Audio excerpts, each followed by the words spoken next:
দই ইলিশ করবার জন্য আমি দই, সর্ষে বাটা আর ইলিশটাকে ভালোভাবে ম্যারিনেট করে মোটামুটি আধ ঘন্টার মতো রেখে দেবো, যাতে এই দইয়ের যে জুসি ভাবটা সেটা যাতে ইলিশের মধ্যে অ্যাটলিস্ট একটুখানি হলেও ঢুকে যায়।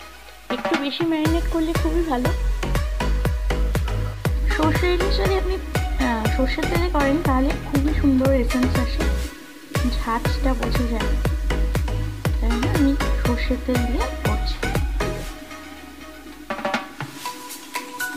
আমার ইলিশ মাছটা অনেকক্ষণ ধরে ম্যারিনেট হয়েছে। এবারে আমি সর্ষের থেকে মাছটাকে আলাদা করে দিচ্ছি, করে এটাকে আমি তেলের মধ্যে সর্ষের যে পেস্টটা, সর্ষে আর দইয়ের যে পেস্টটা, সেটা আমি প্রথমে তেলের মধ্যে দেব। তেল গরম হয়ে গেছে আমার, এবারে আমি এটাকে দিয়ে দেব।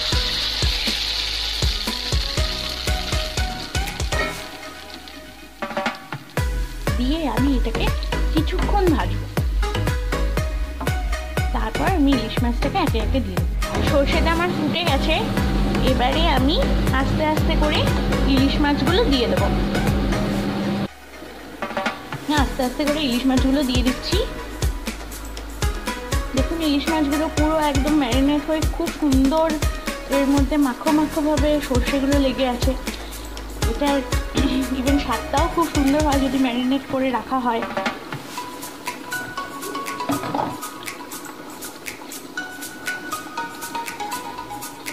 আমি দিয়ে দিলাম, এবারে আমি এটাকে ঢেকে দেবো।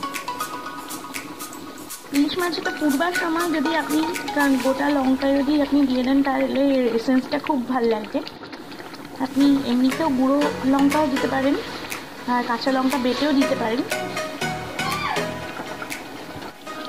ইলিশ মাছ অলরেডি আমার সেদ্ধ হয়ে গেছে, আর আমি এখানে ইলিশ মাছটা কিন্তু ভেজে দিইনি, বিকজ ইলিশ মাছ না ভাজলেই ইলিশ মাছ সর্ষে দিয়ে ভালো লাগে। আর এখানে আমি যেহেতু ঝাল খুবই ভালো লাগে সেহেতু আমি একটু লঙ্কার গুঁড়ো দিয়ে দিচ্ছি। আপনারা চাইলে নাও দিতে পারেন, অ্যাজ আই সেড বিফোর।